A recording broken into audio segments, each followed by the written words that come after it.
Avançando então para a lição da segunda-feira, temos como título A Origem do Conflito na Terra. Lembrando que na terça-feira vamos estudar a origem do conflito no céu. A parábola do joio que acabamos de considerar na lição do domingo, ela mencionou que existem sementes ruins que proporcionaram o crescimento e o nascimento de joio no meio do trigo. Ora, se o joio foi plantado num campo que havia sido semeado só com boas sementes, nós precisamos compreender como é que o inimigo fez isso. E para entender isso, nós temos que nos remeter ao livro dos começos, o livro das origens, o livro do Gênesis. E é muito interessante que o autor nos faz lembrar de Gênesis 1:31, e eu vou pedir que a produção coloque esse texto, a primeira parte dele, que diz o seguinte: viu Deus tudo quanto fizera, e eis que era muito bom. Quando Deus olhou a sua criação e observou tudo aquilo que ele havia feito, não havia nada que pudesse ser mal, ruim. Tudo que Deus havia feito, incluindo a criação do homem e da mulher, e mais tarde ainda, um dia depois, a criação do sábado, tudo era muito bom, muito bom. Assim, o autor afirma, e é importante nós frisarmos isso, de que não havia nenhum indício de mal na criação da terra e na criação dos seres humanos. Como então o mal surgiu? Como foi que o joio apareceu? Então agora vamos para Gênesis capítulo 3, os versos 1 a 7. E o autor também nos faz lembrar aqui de Apocalipse 12, 7 a 9, onde o dragão é identificado como sendo a antiga serpente, o diabo e Satanás, que desencadeou uma peleja contra Cristo, contra o universo. A semente identificada irmãos, a serpente, não a semente. A serpente identificada como sendo o próprio diabo e Satanás, na sua abordagem a Eva, ela levanta mentiras de forma muito sutil. Se ela tivesse dito declaradamente que Deus estava enganado, que Deus havia enganado a Eva, certamente ela seria rejeitada e repelida. Mas ela mistura a verdade com a mentira.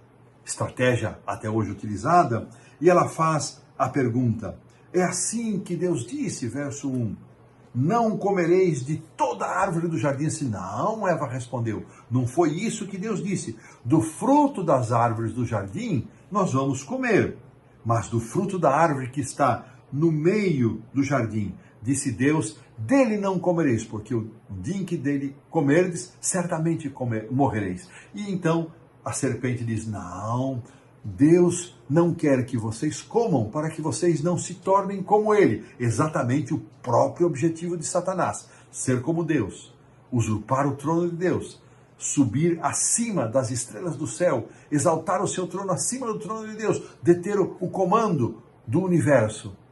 Deus está retendo de vocês um conhecimento. E então a própria serpente toma do fruto e come, vendo Eva que a fruta era boa, agradável aos olhos para se comer, ela tomou e comeu, e também deu a seu marido, que comeu. Interessante, irmãos, que o foco de todo este diálogo estava na credibilidade, em acreditar, Adão e Eva, especialmente Eva, acreditar naquilo que Deus havia falado e ter esta segurança por saber que Deus, o Criador, a amava e somente desejava para ela o melhor.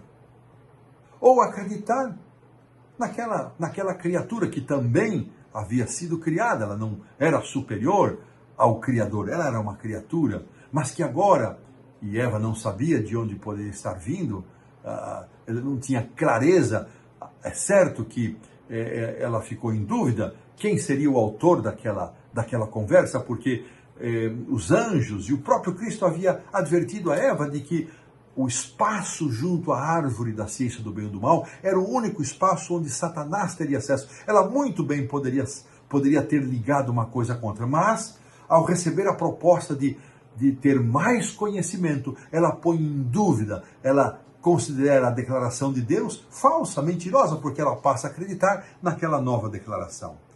Alguém estava mentindo.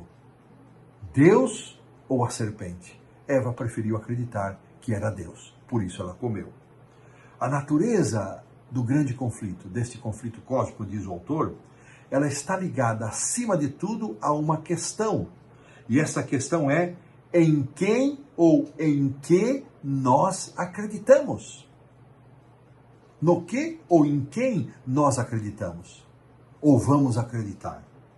E isso está ligado diretamente ao amor. De que forma? Ora, isso ocorre porque aquilo que acreditamos sobre alguém, diz o autor, diz muito sobre o tipo de pessoa que ela é, se ela é confiável ou não. E isto define se vamos amar aquela pessoa ou não. Ninguém ama alguém que não é confiável. Ou pelo menos não deveria amar. E quando isso acontece, o desastre é certo. Acontece de verdade. Então, no caso de Deus, se nós o amamos em resposta ao seu amor, então nós vamos crer em Deus, crer naquilo que Ele fala, naquilo que Ele orienta, naquilo que Ele nos ensina, e não vamos crer na outra fonte. Eva teve a oportunidade de manter a relação de amor com o seu Criador, porque a cada viração do dia ela estava junto com Adão, ao lado de Deus, e ela já tinha provas deste amor do Criador por eles. Mas ela desconsiderou quem era Deus, desconsiderou o que Deus havia falado, que era digno de toda confiança, e preferiu dar créditos a uma criatura, a uma serpente. E com isso entrou o pecado no mundo. E desta forma, colocamos aqui um ponto final na lição da segunda-feira.